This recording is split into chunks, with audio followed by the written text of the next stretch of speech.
제가 봉독합니다.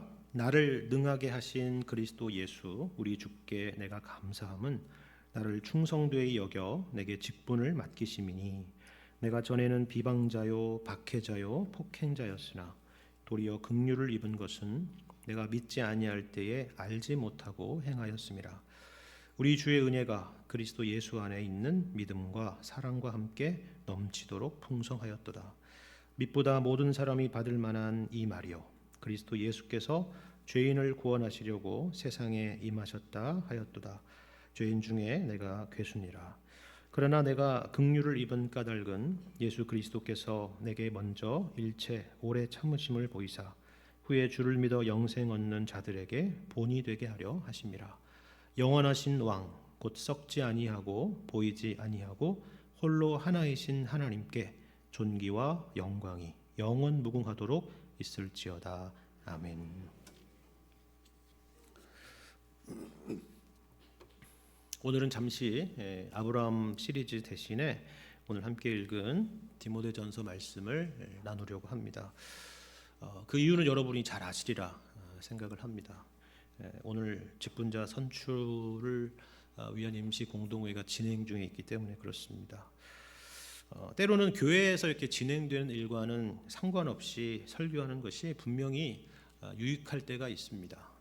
그런데 또 때로는 교회에서 진행되는 일과 연관된 말씀들을 살펴보는 것이 유익이 될 때도 있죠. 그래서 오늘은 이 본문의 말씀을 통해서 함께 그 말씀의 유익을 나누면 좋겠습니다.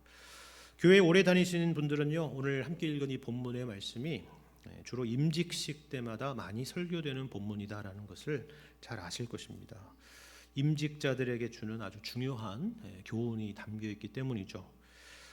그런데 꼭 임직자들에게만 해당되는 말씀은 아닙니다. 더 정확히 말하자면 사도 바울이 이 편지를 쓰는 이유는 당연히 임직식을 염두에 두고 쓰지는 않았을 거예요. 그죠? 바울이 아들같이 여기는 디모데에게 보내는 서신입니다. 에베소 교회를 맡아서 섬기고 있는 디모데에게 여러 목회적인 권면을 주고 있는 말씀이죠. 하지만 이 서신이 다만 그 바울이 디모데에게 보내는 그런 개인적이고 사적인 서신이 아닌 이유는 당시에는 이런 서신이 여러 교회에 공적으로 읽혀지는 회람 서신이었기 때문입니다. 그렇기 때문에 오늘날까지 이렇게 성경에 수록되어서 읽혀지고 있는 것입니다. 그러니까 이 서신의 말씀은 디모데전후서의 말씀은 디모데만을 위한 것도 아니고 임직자들만을 위한 것도 아니라 하는 것입니다. 이것은 교회를 위한 서신이고 우리 모두를 위한 서신이다라는 것이죠. 그렇다면 왜 사도 바울은 특별히 이 편지를 디모데에게 보냈을까요? 여러 목적이 있겠지만 여기에 대한 답을 생각해 보기 위해서 두 가지를 함께 생각해 보면 좋을 것 같습니다. 하나는 뭐냐면 지금 현재 사도 바울이 처해 있는 상황에 대한 것입니다. 대다수 학자들은 이 디모데 전후서의 기록 연대를 대략 60년대 중반에서 후반 정도로 생각을 하고 있습니다. 그게 몇 년도였느냐 이게 중요한 것이 아니라 그 연도가 어떤 의미를 갖고 있는지를 한번 생각을 해보시면 되겠습니다. 사도 바울은 이 디모데 전후서를 기록한 이후에 얼마 가지 않아서 순교한 것으로 알려져 있습니다. 사도 바울도 이것을 잘 알고 있었죠. 디모데 후서 4장을 보면요, 바울이 이렇게 고백을 합니다. 전제와 같이 내가 벌써 부어지고 나의 떠날 시각이 가까웠다라는 고백입니다. 누가 보더라도 이것은 어떤 상황인지를 충분히 짐작할 수 있는 표현이죠. 인간적인 관점에서 봤을 때 지금 교회가 굉장히 그 리더십적인 부분에 있어서 큰 위기 가운데 있을 수밖에 없는 상황을 만날 거다 이런 생각을 하게 되는 것입니다. 바울을 포함해서 사도들의 시대가 이제 서서히 저물어가고 있다는 것을 보여주고 있는 것이죠. 그래서 그들이 사라진다라고 하면은 앞으로 교회는 누가 이끌고 갈 것인가? 앞으로 교회는 어떻게 될 것인가? 이런 고민이 이 가운데는 담겨 있다라는 것입니다.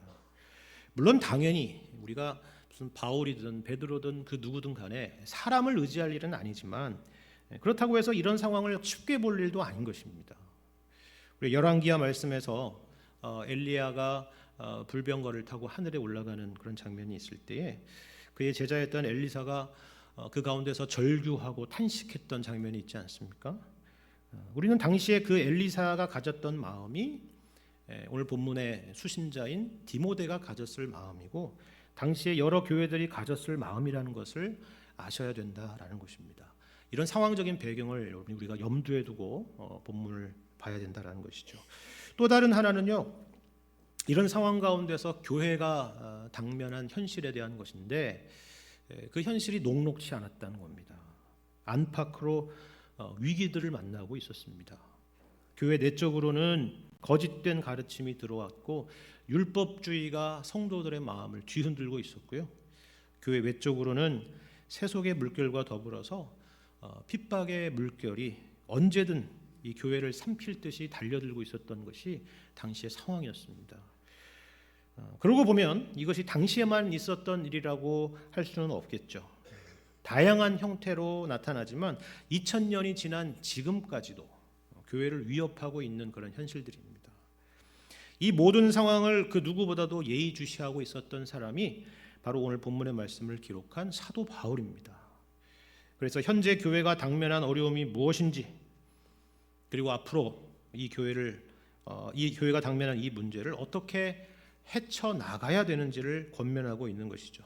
이것이 바로 디모데 전후서의 말씀입니다. 그런데 흥미로운 것은 이런 상황이면은 당연히 생길 수밖에 없을 법한 그런 초조함이나 두려운 마음들이 이 서신서의 전체를 지배하고 있지 않다라는 것입니다. 여러분 주변의 이단들을 보면요, 앞으로 세상에 이런 일들이 일어날 겁니다 라고 막 이야기를 하면서 사람들을 두려움으로 몰아넣는 그런 사람들이 있죠. 그래서 결국은 자신들이 따르는 교주나 그들이 주장하는 교리나 또 그들이 속한 집단에 충성하도록 만드는 것입니다. 하지만 이 사도 바울의 권면 가운데는 전혀 그런 내용이 등장하지 않습니다. 항상 예수님께 초점을 두고 있고요.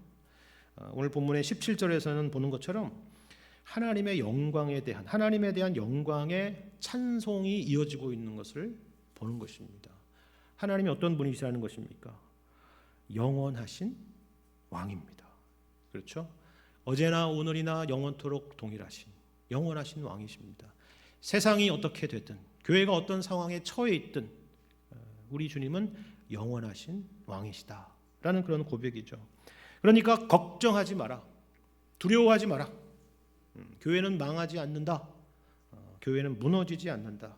예수님께서 베드로에게 말씀하신 것처럼 음부의 권세가 이기지 못하는 것이 교회다. 그런 말씀을 하는 것입니다. 우리에게 이러한 믿음이 있어야 된다라는 것이죠.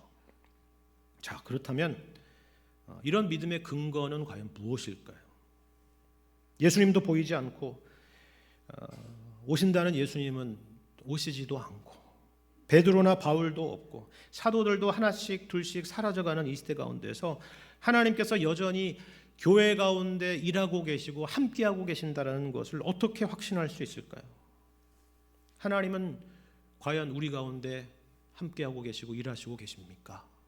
라는 이런 질문이 있게 되는 것입니다. 결론부터 말씀드리면 오늘 본문의 말씀은 여기에 대해서 하나님은 일하시는데 어떻게 일하시느냐 하면은 사람을 통해서 일하신다라고 말씀하고 있습니다. 여러분 먼저 12절의 말씀을 함께 보시기를 바랍니다. 이렇게 말씀하죠. 나를 능하게 하신 그리스도 예수 우리 주께 내가 감사함은 나를 충성되이 여겨 내게 직분을 맡기셨다라는 것입니다. 우리는 이것이 어떤 사건을 가리키는지 잘 알고 있습니다. 바로 다메섹 도상에서 사도 바울이 예수님을 만난 체험에 대한 것이죠. 물론 그때는 이름이 사울이었습니다. 그렇죠? 교회를 핍박하고 교회를 진멸하러 혈기등등하여 가는 그 길에 예수님께서 그를 만나시고 이를 통해서 회심하게 되었던 사건에 대한 것입니다. 그런데 우리가 이 사건에서 놀라는 것은 이겁니다. 13절에서 바울이 고백하는 것처럼 바울은 이 사건 이전에 어떤 사람이었어요? 비방자였고 박해자였고 폭행자이지 않았습니까? 그죠? 기독교 최초의 순교자를 만든 사람이 바로 사울이었습니다. 바울이었죠. 그야말로 기독교 역사상 최악의 인물 중에 하나였습니다. 그런데 예수님께서 행하신 일이 놀랍다라는 겁니다. 여기 12절에 뭐라고 시작하냐면 나를 능하게 하셨다라는 표현이 있죠. 여러분 여기 능하게 하셨다라는 것은요, 능력을 주셨다라는 그런 의미입니다. 나에게 능력을 주셨다. 우리 생각에는 예수님께서 이렇게 기독교를 핍박하고 있고 잔해하고 있는 바울에게 어떤 능력을 보이시고 나타내신다라고 하면은 그 주님의 능력으로 바울을 막으시거나 그에게 벌을 내리시거나 아니면 다리를 부러뜨리시거나 아니면 죽이시거나 하는 것들을 생각하겠죠. 아마도 초대교회 성도들 가운데 그렇게 기도하는 사람들이 있지 않았겠습니까? 스데반의 가족들은 어떻게 기도했을까요? 그렇죠. 주님의 능력으로 이 사울을 좀 저지해달라고 그렇게 간구하지 않았겠습니까? 그런데 우리 주님께서는 그렇게 하지 않으시고 그를 회심시키시고 더 나아가서 이방의 복음을 전하는 사도로 세우시는 것입니다. 이것이 바로 12절에서 말하고 있는 예수님의 능력이라는 것입니다. 우리 주님의 능력은 사람을 죽이는 능력이 아니라 그를 변화시키는 능력이고 살리는 능력이라고 가르쳐주고 있는 것입니다. 그런데 우리가 여기서 한 가지 더 생각해 볼 부분이 있습니다. 13절의 하반절을 보시면요, 바울이 이전에 기독교의 비방자요 박해자요 폭행자로 살았던 것에 대해서 뭐라고 말하냐면 내가 믿지 아니할 때에 알지 못하고 행한 것이다, 이런 설명이 있죠. 자, 그럼 보세요. 이 말씀은요, 어떻게 보면요, 바울이 스스로 자기 변명을 하는 것 같습니다. 그리고 하나님께서는 바울이 알지 못하고 한 일이니까 이해해 주시는 것으로 생각될 수 있어요. 그런 표현인 것처럼 보입니다. 그런데 그렇게 보기가 어려운 것은요, 그렇다면 지금 바울이 말하고 있는, 오늘 본문 가운데 말하고 있는 감사하다라는 표현이나 긍휼을 입었다라는 표현은 서로 양립될 수 없기 때문입니다. 하나님 앞에서 몰랐다라고 하는 것이 여러분 과연 면책 사유가 될 수 있을까요? 전혀 그렇지 않습니다. 여러분 우리가 잘 아는 로마서 1장 말씀을 보시면요, 먼저 우리와 같은 이방인들을 가리켜서 뭐라고 말씀하느냐면 창세로부터 그의 보이지 아니하는 것들 곧 그의 영원하신 능력과 신성이 그가 만드신 만물에 분명히 보여 알려졌기 때문에 그들이 핑계할 수 없다, 이렇게 말씀합니다. 하나님을 모른다라고 말할 수 있는 사람은 없다라는 것입니다. 그러면서 이어지는 말씀이 뭔지 아십니까? 그렇다고 우리 유대인들이 이방인들보다 조금 더 나을 것이 없다라는 이야기입니다. 우리는 비록 율법을 가졌지만 역시나 그 율법이 가리키고 있는 예수 그리스도를 애써서 무시하고 모른 채 했다라는 것입니다. 그러니까 이방인이든 유대인이든 모두 다 알지 못하고 행했습니다라고 하는 것이 변명이 되거나 면책 사유가 될 수 없다라는 사실입니다. 자, 그렇다면 여기 13절 하반절에 내가 전에는 알지 못하고 행했다라는 것은 무엇을 이야기하기 위해서 이 표현을 썼을까요?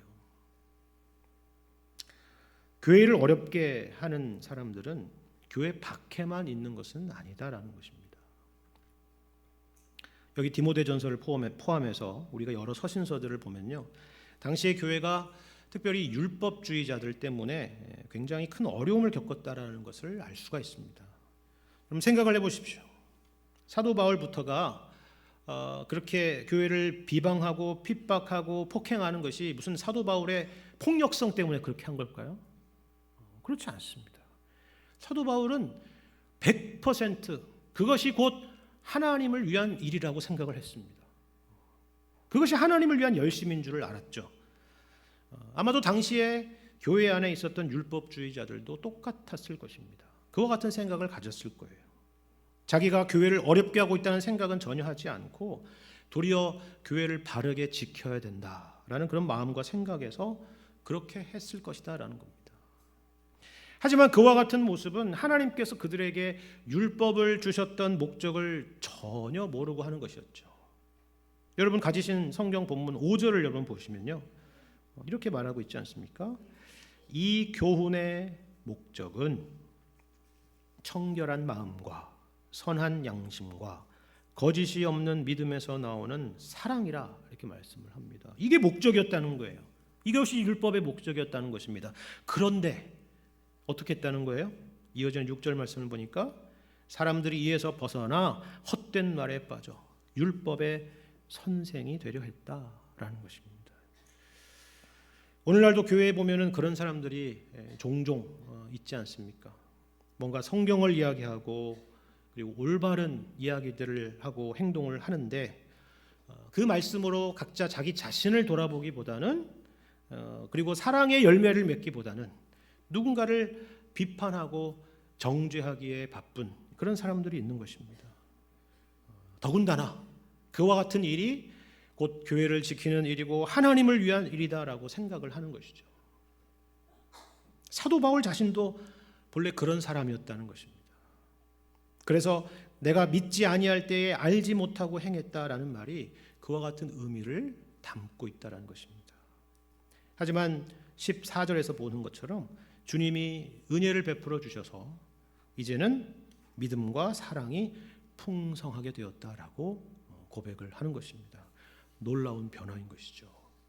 그리고 이어서 여러분 15절을 보시면 이렇게 고백하고 있죠. 믿보다 모든 사람이 받을 만한 이 말이요 그리스도 예수께서 죄인을 구원하시려고 세상에 임하셨다 하였도다. 죄인 중에 내가 괴순이라 고백합니다. 죄인을 불러서 구원하시는 이 은혜는요, 사도 바울 자신만의 어떤 특별한 경험이 아니라는 것이죠. 물론 우리가 모두 다 다메섹 도상에서 주님을 만나진 않는다는 것입니다. 그러나 모든 사람이 받을 만한 이 말이라고 하는 말이 이것을 가르쳐 주는 것입니다. 지금도 주님께서는 여전히 바울과 같은 그런 죄인들을 부르시고 구원하시고 있다라는 것이죠. 개인적이고 특수한 경험이 아니라 나만의 경험이 아니라 주님이 불러 세우시는 모든 그리스도인들의 보편적인 경험이다라고 말하는 것입니다. 그리고 이런 사람들이 모인 곳이 교회라는 곳입니다. 그런데 여기 여러분 15절 하반절에 여기 죄인 중에 내가 괴수다라는 표현이 특별히 눈에 들어올 것입니다. 그렇죠? 이건 어떤 의미일까요? 죄인도 아니고 죄인 중에 괴수다. 괴수라는 말은 첫 번째라는 의미입니다. 죄인 중에서도 죄인이다 그런 의미예요. 누군가는 이것을 사도 바울의 지나친 어떤 신앙적인 겸손이라고 말하는 사람도 있습니다. 굳이 그렇게까지 할 필요가 있을까 생각을 하는 거죠. 그렇게까지 자기 비하를 할 필요가 있을까 생각을 하는 것입니다. 하지만 사도 바울이 이렇게 자신을 설명하는 이유가 있습니다. 물론 1차적으로 이것이 진실된 자기 이해이고 자기 고백이기 때문입니다. 그런데 그것만이 아니라 여기에는 목회적인 의미도 사실 담고 있습니다. 어떤 의미냐면 이런 거예요. 말씀드렸다시피 이 서신은 사도 바울의 사역 말기에 쓰여진 서신입니다. 그리고 바울 자신도 이제 로마 감옥에 갇혀서 언제 죽을지 모르는 그런 상황에 놓여져 있었습니다. 지금도 그렇지만 아마 당시에는 더더욱이나 교회 가운데서 아주 유명한 사람이 되어 있을 것입니다. 바울을 모르는 사람이 없었을 거예요. 그죠? 대단한 인물이 되었겠죠. 그런데 우리가 언제나 그렇듯이 어떤 한 인물이 그와 같은 인물이 되면은 여러 가지 있지도 않은 이야기, 과장된 이야기, 결과론적인 이야기들이 덧붙여지기 마련입니다. 그렇죠. 신화가 만들어지죠. 물론 바울은 그럴 만한 경험도 있고 대단한 사역들도 많이 하지 않았습니까? 그런데 사도 바울은 지금 그것을 경계하고 있는 것입니다. 흥미로운 것은 여기 죄인 중에 내가 괴순이라 할 때에 그 시제가 과거형이 아니라 현재형이다라는 사실입니다. 내가 과거에 죄인 중에 괴수였지만 지금은 다른 사람이 되었습니다라고 얘기하는 게 아니라는 거예요. 그때나 지금이나 나는 언제나 최악 중에 최악이었다. 최악 중에 최악이다 라고 말하는 것입니다. 그렇다면 왜 사도 바울은 이런 표현을 썼을까요? 그 이유는 용서와 사죄라는 것은 언제나 오직 주님에게만 있는 것이지 나에게 근거가 있지 않다라는 강조입니다. 나는 여전히 죄인 중에서도 죄인이라고 하는 그런 정직한 고백인 것입니다. 이것을 정함 박윤선 목사님께서는 이렇게 해석을 했는데요. 저는 너무나 정확한 해석이다라는 생각이 듭니다. 이런 내용이에요. 제가 읽어드리겠습니다. 은혜는 주님으로부터 옵니다. 그가 나를 사유해 주시고 그가 나를 의인으로 세워주시는 것은 감사할 일입니다. 그러나 우리는 바울과 같이 나는 죄인의 괴수입니다 라고 할 수 있는 그런 생각을 가지고 있을 때에 늘 은혜를 유지합니다. 교만할 때는 언제든지 은혜가 떨어집니다. 그러니 과거에 죄인의 괴수였다가 아니라 지금 죄인의 괴수니라 라는 것이 맞습니다. 이런 사람을 그리스도께서 불쌍히 여겨서 구원해 주셨으니 죄인이 예수 그리스도로 말미암아 구원받는 것은 명백합니다 라고 설명을 하고 있습니다. 무슨 말인지 아시겠죠? 교회는 이와 같이 이런 죄인들의 모임인 것입니다. 그리고 박윤선 목사님께서 말씀하신 것처럼 이런 생각을 가지고 있을 때 늘 은혜를 유지하게 되는 것입니다. 이것이 복음의 역설인 것이죠. 내가 정말 최악이라는 것을 알고 고백할 때에 우리는 주님의 은혜를 경험하고 또 교회의 영광 그리고 주님의 영광이 드러나게 되는 것입니다. 그런데요, 오늘 본문의 말씀은 거기서만 그쳐서는 안 된다라고 말씀하는 것을 우리는 주목해 보셔야 됩니다. 여러분 이어서 16절 말씀을 한번 보십시오. 16절 말씀에 그러나 내가 긍휼을 입은 까닭은 예수 그리스도께서 내게 먼저 일체 오래 참으심을 보이사 후에 주를 믿어 영생 얻는 자들에게 본이 되게 하려 하심이라 이 말씀합니다. 여러분 여기 16절 말씀이 뭘로 시작하는지 보세요. 뭐죠? 그러나입니다. 그죠? 그러나. 왜 그러나일까요? 15절에 대한 그러나입니다. 죄인 중에 내가 괴수니라 라는 것의 그러나입니다. 이게 무슨 말일까요? 우리는 흔히 내가 죄인이라 그러면 내가 죄인 중에 괴수다라고 그러면은 그냥 동굴 속으로 들어가려고만 하는 경향이 있습니다. 내가 부끄러운 죄인이고 내가 죄인 중에 괴수인데 내가 뭘 나서서 내가 뭘 할 수 있겠느냐라는 생각 속에서 살아가는 것입니다. 소극적이고 부정적이고 뒤로 물러서는 그런 신앙으로 갈 때가 많다라는 것이죠. 하지만 우리는 죄인 중에 괴수인 것이 분명하지만 동시에 여기 16절에 나오는 것처럼 그러나 긍휼을 입었다라는 사실을 기억해야 됩니다. 이 두 가지의 사실은요, 우리가 신앙생활을 하면서 항상 기억해야 될 동전의 양면입니다. 어느 하나도 놓쳐서는 안 돼요. 우리는 다만 죄인도 아니고 다만 의인도 아닙니다. 우리는 예수 안에서 의인이면서 동시에 죄인인 존재입니다.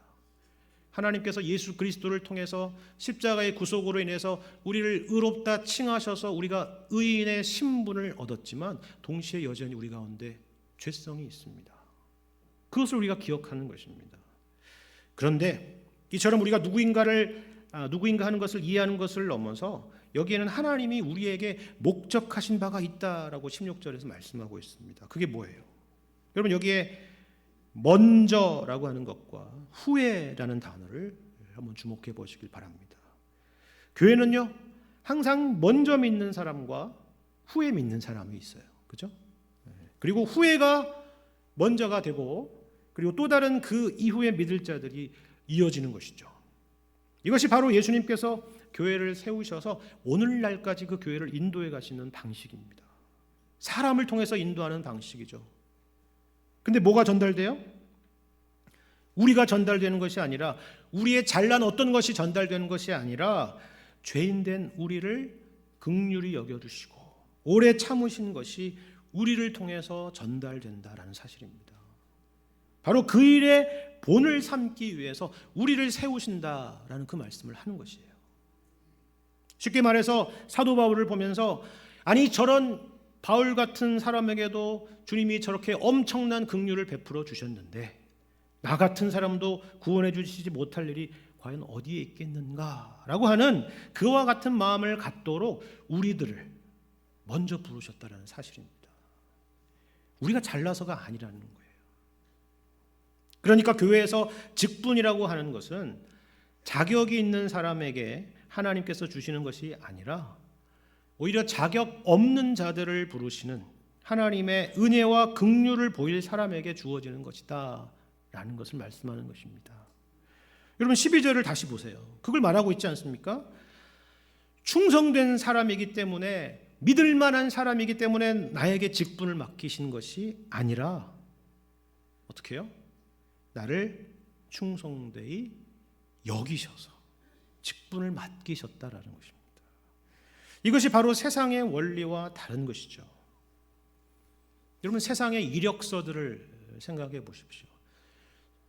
동서고금에 수많은 이력서들이 있지만 여러분 가운데서도 이력서를 써보신 분들이 있지만 모든 이력서들은요 공통적인 하나의 메시지가 있습니다. 하나의 주제가 있어요. 그게 뭐예요? 내가 이 일에, 이 회사에 가장 적합한 사람입니다. 그거죠. 그렇죠.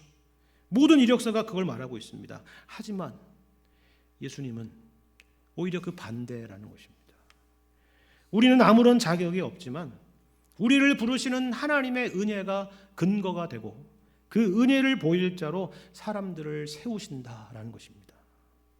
그러니까 바울이 중요한 것이 아니라, 사도들이 중요한 것이 아니라 언제나 하나님께서 이 하나님의 은혜를 나타낼 자들을 세우셔서 지금까지 교회를 이끌어가고 계신다는 사실을 아는 것이 중요한 것입니다.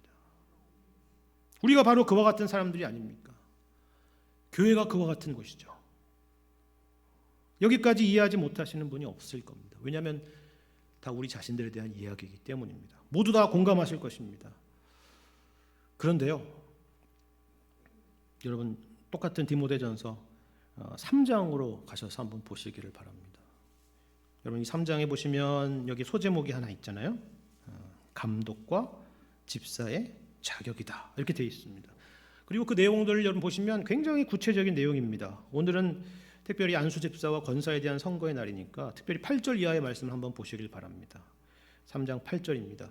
이와 같이 집사들도 정중하고 일구이연을 하지 아니하고 술에 인박히지 아니하고 더러운 일을 탐하지 아니하고 깨끗한 양심에 믿음의 비밀을 가진 자라야 할지니 이에 이 사람들을 먼저 시험하여 보고 그 후에 책망할 것이 없으면 집사의 직분을 맡게 할 것이요 여자들도 이와 같이 정숙하고 모함하지 아니하며 절제하며 모든 일에 충성된 자라야 할지니라.